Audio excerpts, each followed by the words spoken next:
Done. All right. Hi, I'm Rick from Nieuvision. I'm today doing our inaugural 2015 podcast. We're going to have a property focus today, and today I've got with me Paul Sandy from Asset Conveyancing. Paul, how are you going? Very good, welcome, thank you. Yeah, good work, Paul. I know it's a bit weird looking at the big microphone. It's a bit of a notorious thing in the office. Everyone likes to joke about it. It certainly stands out. So I thought we'd get you in today, Paul, to have a bit of a value-add conversation for our clients about a few basic issues that come up, especially for my property clients, in relation to tenants in common and joint tenants, and maybe some of the legal implications for them about choosing one of those options and from a legal perspective with signing docs. What do you reckon? Certainly, just first of all, to explain the difference between joint tenants and tenants in common.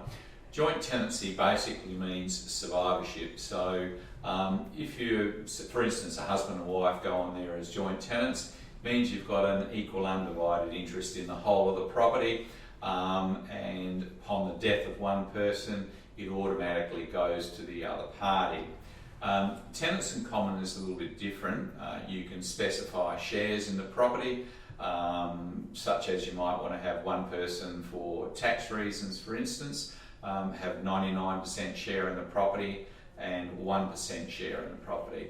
The difference, there is no survivorship in that circumstances. It's what's in the person's will from a deceased person as to how their share in the property will be dealt with. So it's pretty important to get that right from a taxation point of view and also from a survivorship point of view. From a contractual point of view, some states you must actually specify whether you are going to hold as joint tenants or tenants in common. Otherwise, there's issue from a stamp duty point. So if you're deciding to go one way or the other, you need to check that out before you actually sign the contract. Right. So with the tenants in common, I guess, where you look for maybe the potential income split, which comes up quite often with me, and I've seen plenty of people make mistakes as a couple where they've gone 50-50, but one person's earning over 100 and the other's staying at home, and they really maybe should have gone 99 and 1. You almost need to package in a meeting with a lawyer, so to speak, to have your will assessed at the same time to address the consequences of that. Certainly do. As I say, there's an issue from a contractual point of view.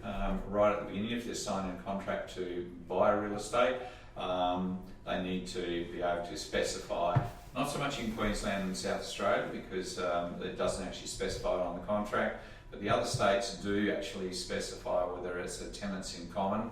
Otherwise, as I say, you can have a stamp duty implication, so it's always wise to get pre-contractual advice from either your conveyancer or your solicitor before signing. If there's documentary evidence prior to, for instance, if you've made an application with your taxation advisor and your finance broker that you're going to be doing it as a 99-1, for instance, but you've forgotten to do that on the contract, we can sometimes fix that up with the evidence at that particular time before you actually get into doing the final transfer of the property. So again, my advice always is don't sign any contract until you've got proper advice on it. So once the property's settled though, you could be in a bit of trouble, and then it creates stamp duty implications if you want to change the original agreement. Well, it creates not only stamp duty implications, but it also creates tax issues, and we have had that come up in the past where people have signed our joint tenants in common authority, and put it down. They haven't read it. They've signed it as joint tenants. Later on, they've gone back through their financial advisor who told them to put it in 99-1. Scenarios such as that, their tax has been assessed at 50-50 as joint tenants. So you've not only got to go back from a stamp duty implication to transfer it or to correct an error, but you've also got to go back to the tax office and try and explain to them and provide evidence to substantiate that it should always been as 99-1. very complicated, very messy, and not always will you get it backdated to the date of the contract as well. Right. So I guess it comes back into signing contracts in general. Can people protect themselves? I mean, the common one here is and or nominee.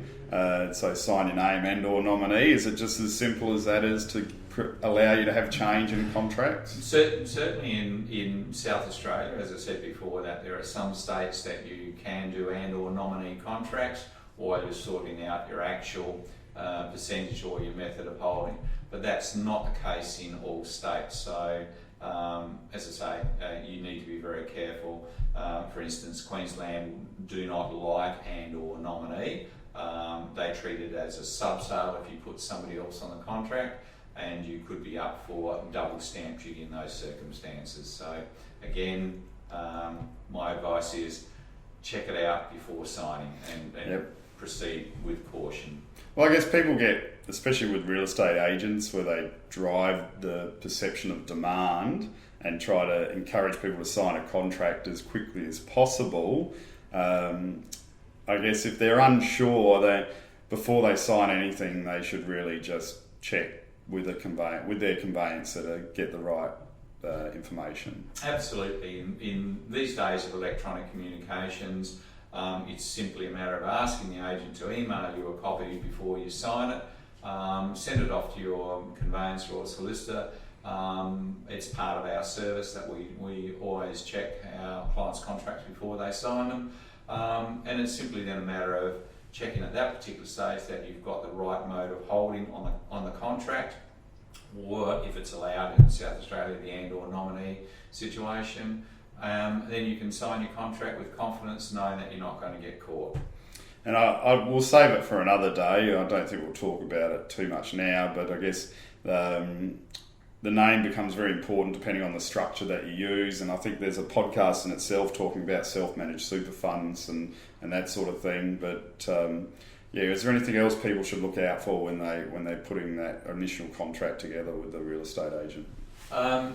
Certainly, having it checked is the main issue from our point of view, and obviously making it subject to finance approval, even if you do have a precondition or pre-approval for your finance. It's always safer to make it still subject to the formal finance approval. Certainly, I think the issue of self-managed super funds and how to show that on the contract is something that's completely different again, and that's a separate subject which I'd certainly like to cover that because it is complicated again in each state as well. In about time, we'll probably be having a webinar on self-managed super funds, so I'll try and get you into the webinar and you can join in and have a bit of a chat for anyone who's interested about the signing and the structure of the self-managed super funds. I guess probably the last thing to maybe talk to you about is I guess from both of our businesses' perspective, we're in the coalface of the economy at the moment. So when people are reading paper reports or online articles or TV, and they're hearing all the news or the doom and gloom, what are you seeing compared to this time last year? How's the market looking? Is there good volume or is it a bit slower? Well, we're seeing actually a very good volume. We do national conveyancing, so we pick up the differences in each state, and certainly there seems to be a lot more confidence. Properties are turning over much quicker at the moment. The time from being on the markets in various states is actually reducing. And that's a good sign that people are actually out looking.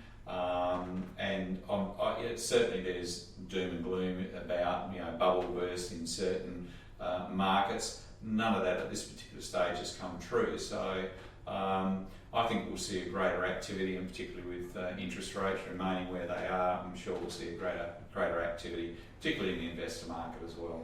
I love the bubble rumour, Paul. That bubble's been going since 2004 and hasn't popped yet. Correct. I don't think it's going to pop. It might sort of move along steadily, but I don't think we're going to get a massive drop. There are certainly some overheated markets that are dependent on for instance, say the mining industry, and if the mining industry pulls out of that particular region, it can have dramatic effects on the sale and the return of properties in those. But obviously, at the beginning, the return that you're seeking is, in proportion to the risk at the end of the day. Yeah, I think that's spot on the money about in proportion to the risk. When people come to me and talk about in property structures and they look at those mining orientated properties, I'll use Gladstone as a random example. I usually advise people, let's look at those more as your cherry on the cake. Once you've got an established portfolio, let's go for your bread and butter stock, city or CBD, before you start chasing the higher yields with the regional centres, because it's quite easy to go for one of those first and the economy changes and then you're left holding the can with a property that you can't get a tenant, and it can leave a bad taste as an investor and not wanting to go back into the market. So try and get the fundamentals right and it goes from there. Yeah, I'd agree with that, and I think you need to look at areas that have got population growth and sustainable population growth, not something that's just gone rapid for, as you said, a mining region. But if it's an area that is experiencing a lot of sustainable growth, that means there's industry there or there's jobs available for the people, then certainly it may not be a massive capital growth, but you've got steady and sound return on your money. Excellent. Anything else you want to add, Paul? No, other than to say make sure you get your contracts checked before signing. And certainly we at Asset Conveyancing Services are quite happy to check them for you. Absolutely, thanks Paul. And I've got to say, you've got a Facebook presence with Asset Conveyancing, so people can contact you that way, or you've got your normal phone line, which is... It's 8232 8446, and then also our website.